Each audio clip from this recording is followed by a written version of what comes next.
मित्रों नमस्कार। मैं BS रावत, हेल्थ और NLP कोच, एक बार फिर आपसे मुखातिब हूँ। आज हम गट हेल्थ सीरीज़ के क्रमांक 4 में प्रवेश कर रहे हैं और इसमें हम कुछ बहुत ही साधारण बेसिक्स पर बात करेंगे, क्योंकि हमारी गट हेल्थ को स्वस्थ और मजबूत बनाए रखना हमारे संपूर्ण स्वास्थ्य के लिए अति आवश्यक है। मित्रों, अगर हम इन बेसिक्स को समझ लेंगे तो आगे जब हम कठिनतम बातों में जाएंगे और कठिनतम चीज़ें सीखेंगे, समझेंगे, तो हमारे लिए बहुत आसान होगा।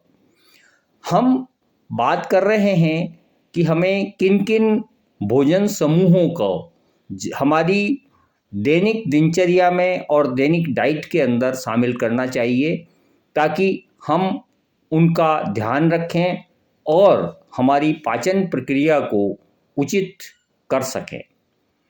सबसे पहली बात जो हमें ध्यान रखने लायक है कि हमें भोजन में फाइबर की मात्रा उचित होनी चाहिए। फाइबर हमारे पाचन तंत्र को मजबूत करने में, कब्ज को दूर करने में और बलगम की मात्रा को हमारे शरीर में सही रखने में बहुत ज़्यादा मददगार हैं।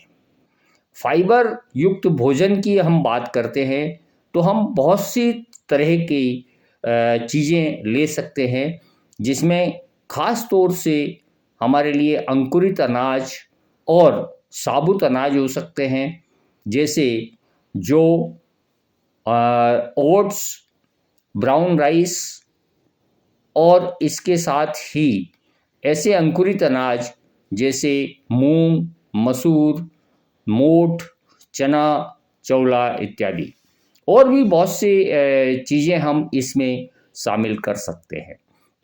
ये अगर हमारे फाइबर की मात्रा शरीर में हमारे भोजन के साथ उचित गई तो हमारा पाचन तंत्र स्वस्थ रहेगा।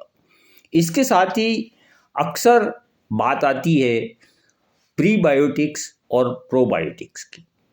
बहुत से लोगों को ये क्लियर नहीं है कि प्रोबायोटिक्स क्या होते हैं और प्रीबायोटिक्स क्या होते हैं। मित्रों, प्रोबायोटिक्स वो चीज़ें हैं जो हमारे भोजन में, जिनमें बैक्टीरिया की मात्रा होती है, पहले से मौजूद होती है, जैसे दही, मट्ठा इत्यादि। ऐसे उदाहरण हम ले सकते हैं जिनमें बैक्टीरिया की मात्रा पहले से मौजूद होती है, और इन फूड्स को, इन भोजनों को हम जो है प्रोबायोटिक्स कहते हैं। इसके साथ ही प्रीबायोटिक्स वे भोजन हैं जो हमारी छोटी आंत में डाइजेस्ट नहीं होकर आगे बड़ी आंत में चले जाते हैं और वहाँ कोलन में कुछ देर के लिए वहाँ ठहरते हैं, जिससे उनमें जो है फर्मेंटेशन होके उसके साथ वो बैक्टीरिया के लिए एक अच्छे भोजन का कार्य करते हैं, और उससे हमारे जो बड़ी आंत में अच्छे, लाभदायक और हमारे लिए फ़ायदेमंद बैक्टीरिया हैं, उनकी आबादी के अंदर बढ़ोतरी करने में मददगार होते हैं, क्योंकि वे उनके भोजन का कार्य करते हैं।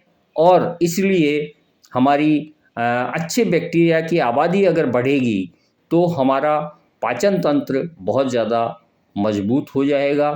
और इसीलिए ऐसे प्रीबायोटिक्स भोजन, ख़ास तौर से जैसे अगर हम बात करें तो हम उनकी सूची बहुत लंबी हो सकती है, मगर जैसे चिया सीड्स हमारे लिए काफ़ी फ़ायदेमंद हो सकते हैं, अलसी के बीज हो सकते हैं, और इसके अलावा जो प्रीबायोटिक्स फूड हैं वो बादाम और फ्लैक्स सीड, सोयाबीन, जो इत्यादि हमारे प्रीबायोटिक्स का एक उदाहरण हो सकते हैं। बहुत से भोजन हम इस प्रक्रिया में या इस क्रम में इंक्लूड कर सकते हैं जो आपकी जानकारी में हो। इसके बाद हम बात करते हैं फर्मेंटेड फूड्स की। फर्मेंटेड फूड्स वो फूड्स है जिनको नियमित तरीके से उनमें किण्वन पैदा करके या खमीर पैदा करके और उनमें बैक्टीरिया की मात्रा बढ़ाई जाती है। और ये फर्मेंटेड फूड्स हमारे शरीर के लिए बहुत ज़्यादा फ़ायदेमंद है, क्योंकि इनमें बैक्टीरिया की मात्रा अगर अच्छी होगी तो हमारे शरीर में अच्छे बैक्टीरिया जाएंगे। इसमें उदाहरण के लिए हम ये बात कर सकते हैं, जैसे योगर्ट हुआ, एप्पल साइडर विनेगार हुआ, किमची हुआ, मिसो हुआ और कांजी इत्यादि कई तरह के ऐसे फर्मेंटेड फूड्स हैं।